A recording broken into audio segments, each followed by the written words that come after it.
Hi guys, welcome back to Hervien's podcast. I'm Hervien, and this podcast channel is for fitness and training enthusiasts. So if you are crazy in love with training, stay tuned. Every episode, I invite guest speakers to share their personal stories, knowledge, and values where you will find this channel motivating, inspirational, and practical to help you become the best version of yourself. So let's get diving in and listen to our guests without further ado. I'm very happy to have you today, and I want to chat with you your expertise as a strength coach and your experience in the industry. So I know you're one of the coaches in Foundryfit in the UK. Can you tell me a bit more about yourself? Like, how long has you been working in this industry? And like, as a coach for yourself, like, do you have any specific training philosophies, and where are you at now? Oh, first of all, thank you for having me. I appreciate you reaching out to have me on here. That's a privilege, so thank you. I've been coaching for 12 years, and in that time, I'd say that like my sort of ethos, if you like, has evolved from what I originally started with. I've always been super passionate about people getting stronger, but obviously with experience and things like acquiring more knowledge, and then also working with a wide range of people, you kind of start to refine that belief and your ideas, and it's come up with a sort of system. So, I kind of have this, I guess, approach to coaching people whereby one of the priorities that I want people to aim for is to improve their strength. And this doesn't have to be like, doing 1 rep maxes and things like that. It's about whatever you're interested in. It's like, but everybody has the ability to get stronger. And I think, regardless of your goal, your level that you're starting at, it's very rare that you'd say that getting stronger is going to be a bad thing for people. Yeah. Equally, on the other side of this, I'm a big believer of trying to, whilst being able to perform good in the gym or in your sport, whatever it is you do, is like also looking the part that goes alongside that. And I think like I wouldn't want someone to just get strong yet their body composition is not ideal. So like, I like to look at it as like a whole, when I'm coaching someone, the whole picture, not just what we do about just getting stronger. It's about, are you fit? You run up the stairs and not get out of breath, rather than, you can deadlift 200 kilos, but you're not really good for much else. So like, it's a more like general big picture, like fit and strong, more than just like doing one specific.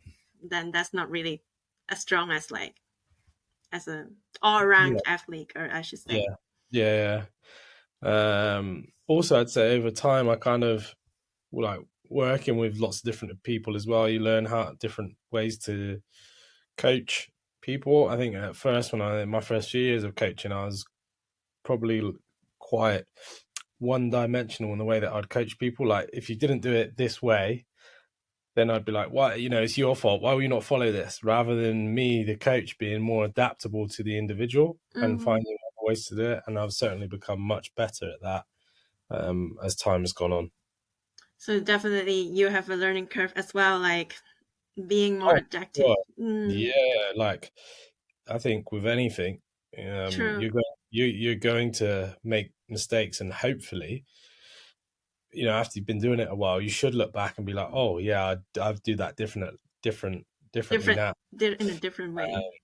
Otherwise, it's a bit scary if you kind of look back and go, yeah, I won't do anything different. I'd do it the same. Like, you probably haven't grown or learned anything new.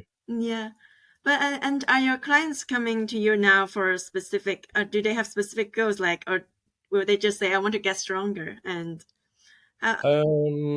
like, I mean, you've come to, so me, I work across like a few different in a few different ways, if you like. So I work at Foundryfit, which is more training geared towards, on average, like there is some other outliers to this within our membership, but average like member is just somebody who wants to improve their fitness and is like, it's not like their like main priority, let's say, but like fitness is important to them, but they're not interested in, say, competing in a sport or Yeah, powerlifting or something like that. They just like to train and they enjoy that just for general health and well-being. And then alongside that, I have a couple of online coaching businesses which are a bit more targeted in who we work with. That is more people who are perhaps interested in competing in powerlifting, a bit more into training or they're a bit more advanced and want to have a bit more purpose direction to their training rather than just going to the gym, I see. being healthy. And those people do tend to be ones who want to improve their strength, enjoy barbell training and things like that. And Yeah, I yeah, actually see your social media posts, and there are a lot of people who are like, every day I see like updates of people training, and I'm very like impressed with everyone like lifting so heavy as well. And I think it's very good for you to have like a online training program for more like advanced as you said, advanced athletes or people who love the barbell, who love really like want to compete. And I know you have an online training program called Domin8 Athlete Training Program. Am I correct? And yeah, how do you structure your training program? And like, because there are so many options available online these days, everyone have their own sort of training program. How does your Domin8 Athlete Training Program structure, and how do they stand out from other training program? I think the first thing with it is ran by myself and a friend of mine and my business partner Jack Lovett, and between us, I think we bring quite a lot of experience in coaching people, both as athletes and coaches. So he's a former UK or Britain's British strongest man. Mm-hmm. He's also competed at the World Natural Strongman competitions as well. And then I've got a background in competing in powerlifting. Powerlifting. Mm. Um, and I won the World Drug Free Championships in 2016. That seems like some time ago. Yeah, 2016. But done a lot of competitions and coached a lot of people with that. And so I think one of the unique things is our experience and knowledge. Two is we have like when the program that we run is always working towards something. So there is always a goal towards the training. It's not just a case of just putting workouts together and not really knowing where we're going. There's a direction where we want to take people, where people can track progress, and also the community online, which is part of I think online coaching can be, for some people, you miss out. Like say you go to the gym, I don't know, like say you just go to a pure gym, for example, and people, and yeah, you might get a few people that talk to you, but there's no community there. What's True. quite nice about it is being able to have a program to follow, but also having that community to kind of replace Yeah. not having that environment in the gym, so you can Yeah. share with other people who are going through a similar thing with you about, this workout was super tough today, or I'm just want to share my PB on this today, and other people who understand it and have the same passion for it. I think that's very important, like having a community, like because and that's why I also come to Foundryfit before. Yeah. Like I find it very nice to train together and have a community wise. And but in terms of your training program, do you like for the powerlifting movements? Do you how often do you, how should I say, like change your training cycle? Like, do you focus on 1 month on a particular movement, or do you do all the three main powerlifting movements like squat, deadlift, and bench? And do you have a Um, particular theme? for like say across the year, let's say if we take an athlete who might compete, I wouldn't really say anybody that I'd coach competes more than 4 times, let's say. And this might mean doing a regional competition, and then maybe they do another regional competition, or they do the national championships, they go on to the international competitions. So they're always going to sort of, the competitions would direct our training block, if you like. So let's say at the moment, let's say if you want to do a competition, we're like, okay, it's 16 weeks away. The farther out we are from competition, the less specific we might be with the program. So we might still have the barbell lifts in there, but we might not be pushing them as hard, and We may like be doing a bit more overall workload, so maybe more Yeah. higher rep stuff in there and things like that, because I see. what we don't want to do is all year round or all the way through a training phase be training at too high intensities. True. So like, using heavy loads constantly. And whilst that is the sport of powerlifting, you can't train like that all the time. It will be like, It's not a smart way to train. I think what are BJJ rounds? 5 minutes? Yeah. 5 minutes, around. But it'd be like, imagine doing like what you do when you go to a competition in training all the time. Like you just couldn't train like that. Plus you don't get enough practice at slower paces and things like that. So there's also phases within training where you want to, perhaps you're doing variations of the lift because you want to work on a specific weakness or something like that. But when we get into the actual prep for the program, we will squat, bench and deadlift and the goal is to try to develop all of them all the time. It doesn't tend to work like that. You go through phases where in my experience, maybe one feels really good, one is all right, and one doesn't feel so good, and it kind of just varies between that. And then every now and then you get two that feel really good, and one doesn't. Rarely you get three feeling amazing. Yeah, I can see that. That brings me to the next thing I want to know, because I know you had, as you mentioned, you had won the World Referee Powerlifting Championship before. And so it would be good to have your suggestions and advice for someone who has been training consistently already in the gym, just doing like normal trainings. And it is the first time he or she wants to enter into like a powerlifting competition. What would you say were the main elements or that they should really focus on in their training? Or as you say, it depends on how many weeks out they are till the specific competition. Or is there in general one specific element that they should really focus in their training like? I think making sure that you're lifting to the competition standards, because there's nothing worse than somebody doing all this hard work in training. You get to a competition and you're not fully sure about what the rules are, like how low you should be squatting, or the commands that the referee gives you have to obey. Like you might do the bench press, but you go, how it works is on the bench, for example, you have to have the bar out and you have to wait to be told to start before you can lower the bar. So a common thing would be like people take it out and just start the lift. They lift it fine, but then they get a fail because they didn't listen to the commands. Yeah. And that tends to be like the biggest thing. If I could add one other thing to that, it would be, well, it's kind of like a two-part. It'd be doesn't necessarily have to have a coach, but I would advise having somebody you can talk to who can help you, who's experienced, just because there's so many little things that person would be able to help you with, whether it's about weight categories. And, if you're doing your first competition, it's only going to be a regional competition anyway, because you have to do that to qualify. It's like, even if you broke the world record in those competitions, which is never going to happen in your first competition as well anyway, it's like all you do is win a regional competition. It's like, it's nothing. And that's not to like play that down, but I think it's just like, just go and use the first one for experience. Don't put that you are going to feel pressure because you're doing something that's you haven't done before, and you're lifting in front of people and stuff, but you don't want to put added pressure on yourself by trying to cut weight, because it's like, it doesn't really matter. Just go and enjoy it and practice it. So not like stressing it too much, but rather really enjoy the first experience. Just enjoy the lifting, like enjoy the training, and then do that first one, then find out if you like it or not. I think it's very important because I've never been in a competition, but I know there are different rules, and I also see people compete before. As you said, you have to listen to different commands. Like, for example, deadlift, you have to, until they say you can drop it, something like that, and then you can only drop it.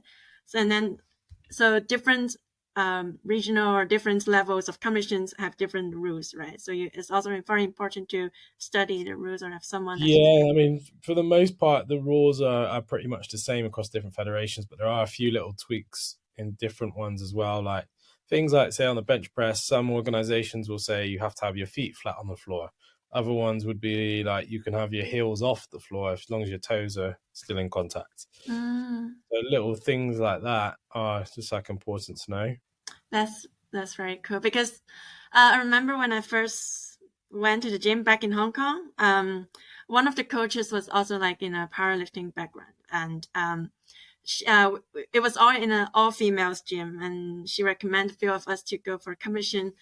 I almost signed up, but I didn't in the end. But it would be so fun. But I think I didn't make it in the end was because I find it very stressful, and you have to put in so much effort like into training. But also because I have a full-time job, I find it like very hard to really put in that effort, like a lot of effort into training. And as you said, meeting a weight category probably is the first one. Like I find it so stressful, but I should have do it. Like it would be so fun. Like Yeah, you'd be good.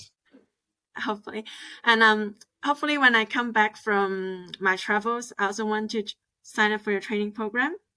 Oh, cool. Yeah, when I come back and I train more consistently. And one more thing I would be interested to know is also more specific to the powerlifting movements. Because like even back home when I was training, sometimes I heard people or the coaches would say like focus on training your weakness, which I mean is specifically related to squat, bench, and deadlift. And in your coaching experience, what would you say are the usual weaknesses you see in your clients in these three movements? And how will you help your clients address this weakness? Like, is there a specific Um, thing you do? I think like the most common ones I see, if I was to take one from each lift, let's say the squat, I would say is like not being able to like sort of like falling forwards in the squat as you come up out of the bottom, like people tipping forwards. And this could be for a few reasons. It could be like a technical thing where they're just not thinking about where their body needs to be and what they need to do. Or it could be that they're not keeping tight in their upper body. So I think people forget that in all of these lifts, they're whole body movement. So yes, the squat is using your legs, but your core plays a big Sure, role. it's a whole chunk, right? Like, Yeah. And if something is not in the right place or you're not keeping enough tension in a certain place, what's going to happen when we put it under enough stress is that's going to break. And that's what happens sometimes when people coming out the bottom of the squat, they're not tight in their upper back and they go to push up and they just like fall forward with it. So like good fixes there can sometimes just be some coaching cues of like, you need to maintain tension there. Think about pushing up and back into the bar as you're coming out of the bottom, but also using things like pulls, squats, or using tempos so that people really have to engage with the position that they're using. I find that to be helpful, and also making sure that you're bracing properly around the midsection. That's the one that helps you to really maintain that tension as well. And if you're more solid there, that's the main, like the middle part of your body. it's the most important. Yeah, It helps a yeah. lot. That would be the one where you miss squats because of the lower back and the core, because you go on a leg press, for example, where you've got the support of the machine for stability. You can leg press like way more you can squat, right? Yeah. And that's because there isn't a limiting factor of the core. So that would be my one for the squat. For the bench press, I think it would be a similar type of thing in that people don't engage properly with their upper back and locking their shoulders in to create stability around the shoulder and put the chest in a better position, and also the role of like the lower body. So actually pushing your feet into the floor so that you're like locked in there, that when you're going to press the weight back up, the tension is coming through not only through you pushing it up, but also your legs are helping to drive that weight up as well. Lots of people just don't think about using their legs in the bench press. Deadlift, I think the hips shooting up first before the bar lift because people were like rushing it, or again not creating enough tension, or not setting themselves up in the right position to begin with, whether that's because the hips are too high or the bar isn't in the exact right, like it's a bit too far away from them and they're not keeping it close. Or just being comfortable with that first bit off the floor. When a weight is heavy, it doesn't feel good off the floor. Yeah. But you can stick with it for those first few inches when it gets moving and maintain your position. It's going to make the rest of the lift easier. But you have to get comfortable with trusting yourself to be able to strain and hold that position. I find it it's totally true. I find it sometimes the first pull, like I really struggle from the deadlift, like I struggle a lot. And how will you say, how often should I train my weakness then? Should I be like so specific as you said, for example, the first pull of the deadlift? How often should I be only focusing on training my weakness? Sometimes in different phases of training, you could increase the frequency of it, which I find to be effective. So let's say we wanted to bring your bench up. We could, it depends how many days you're training and stuff like that. But let's say we only had you initially benching once a week. Now, within that session, you might be doing some other targeted exercises as well. But we may introduce is doing bench press on another day too. So that can be one way, and then like working on, let's say you were finding it difficult to keep tightness at the bottom. It's like we might give you more work in that bottom range for you to practice what that feels like. So you could have one day where you're just doing a normal bench press, and then the next day is you're having to pause for 3 seconds at the bottom or something like that. I do find that bench you can train a little bit more frequently compared to a squat and deadlift. The most I would tend to have somebody squat would be perhaps in 3 variations. Like this is using a barbell, perhaps 3 variations in a week. The deadlift, I don't really like to go above 2 because I just find it's a lot more taxing than the other ones. I see. But yeah, we would look at the overall training program, look at what we deem as a weakness, and then like, okay, how can we include that in the program? Also, like just your assistance work that you do after the main lift should always be there to support the accessory work. That's always going on anyway. But if you want it to be a little bit more targeted, it's like we might go, okay, for the next 8 weeks, we're not overly concerned about pushing our squat and deadlift. Look to maintain where we are, but we know that we're not. If we make some gains, then great, but it's not the end of the world if we don't, because we're going to push a little bit harder on the bench press for this phase. True. And when you say core is very important, it's just like I just say core is like very important for each training session, because earlier you did mention like actually every movement is like a whole body movement. You have to engage the core and stuff. So will you say you incorporate core training as well into like every section, like at the end, for example, some core work? Yeah, like sometimes mix it in with some assistance work, depending on where it is as well. Like I might mix it in with the first lift in between warm-up sets, just to also like get the core ready and going. Some people find if they're doing that with the main lift that they get a little bit tired, but that shouldn't really be the case. But yeah, doing like training your core like at the end of every session is certainly like not a problem to do. And to do that, I like a mixture of things like not only like direct ab work and things like planks and those sorts of things, like variations of but also using loaded carries, so like farmers walks, carrying like strongman type stuff, carrying stuff where you're moving but carrying a load, so that midsection's got to stay in position whilst you're moving around. Otherwise, you're gonna fall over, or you're gonna lose the weight. I also like training stuff like that as well. That's I also find it a little bit more fun than doing direct ab work. Yeah, like that's very helpful to know. Like for me, I always thought of only the few boring core movements, but if you say loaded carry like farmer's walk, at least you're moving. Like it adds more challenge to the exercise as well. Like I also quite like gymnastic stuff is really good for core. Even if you like, you don't have to be amazing at gymnastics to do it, but some of the holds and the different leg raises and things like that are core exercises as well.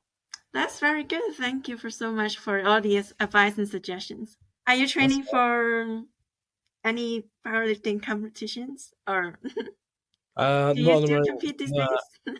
Well, I last competed in November, and this is the first time this ever happened to me. Is I got injured during the competition, and I tore my quad on my second squat attempt. So I'm just coming back from that. I will compete this year. Yeah, but I'm not sure where. Maybe later on in the year, September, October sort of time. What is it? What is the competition? What It competition will are just you? be it will be a regional competition, so like a qualifier, and we'll aim to go to. I don't think I'll do the national championships this year. So it'll just be a qualifier for 2024. I see. So yeah, as I said, I'm definitely keen to sign up for your program when I'm back. If hopefully one day I will try out a competition, but Yeah, do so you would it. say like that's more like 4 weeks, 3 to 4 months to prepare. If you say 16 weeks out, like Yeah, 12 to 16 weeks, depending on where you're starting. I would say for you, like 12 weeks out will be fine. 12 weeks out. Cool. All right. So thank you so much for your time, Tom. Like You're welcome. that's really great. Wow, so that's it guys. Great chat and great value from our guest today. Thank you so much for listening. If you like this episode and our podcast, be sure to give us a positive review and share it with your loved ones who you think might benefit from listening to it. This would be much appreciated. Also, if you have any questions or topics that you would like to ask our future guests, let me know. Much love and until next time, take care.